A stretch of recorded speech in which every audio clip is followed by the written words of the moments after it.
அஸ்ஸலாமு அலைக்கும் வரஹ்மத்துல்லாஹி வபரகாத்துஹு. தினமும் ஒரு ஹதீஸ்.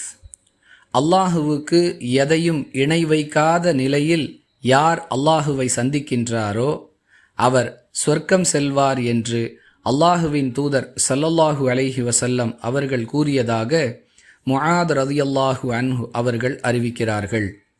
நூல் புகாரி, ஹதீஸ் எண் 129. அன்பிற்குரிய அல்லாஹுவின் நல்லடியார்களே, ஒருவர் உலகில் வாழும் காலங்களில் செய்யக்கூடிய எந்த வகையான தவறாக இருந்தாலும் அதை அல்லாஹ் தான் நாடினால் மன்னிப்பான், இல்லை என்றால் தண்டிப்பான்.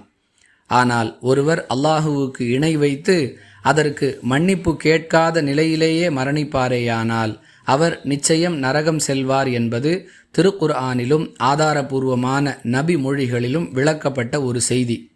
அப்படி இருக்க தான் இணை வைக்காமல் வாழ முயற்சிப்பது, அவ்வாறு இணை வைத்திருந்தால் அதற்குரிய பரிகாரத்தை தன்னுடைய மரணத்திற்கு முன்பாகவே அல்லாஹுவிடம் பெற்றுக்கொள்வது, இப்படிப்பட்ட நிலையில் ஒருவர் அல்லாஹுவை சந்தித்தால், அதாவது இதே நிலையில் ஒருவர் மரணித்தால் அவருக்கு அல்லாஹுவின் புறத்திலிருந்து சொர்க்கம் கிடைக்கும் என்பது இந்த ஹதீஸ் நமக்கு சொல்லக்கூடிய பாடம்.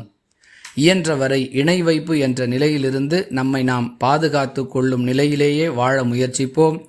அவ்வாறு மார்க்கம் அறியாத காலத்தில் இணை வைத்திருந்தாலும் நம்முடைய மரணத்திற்கு முன்பாகவே அந்த இணை வைப்பு என்ற மாபாதக செயலுக்காக அல்லாஹ்விடம் பாவ மன்னிப்பு தேடிக்கொள்வோம், சுவனம் செல்வோம். வாஹிரு தஅவானா அனில் ஹம்துலில்லாஹி ரப்பில் ஆலமீன். அஸ்ஸலாமு அலைக்கும் வரஹ்மத்துல்லாஹி வபரகாத்துஹு.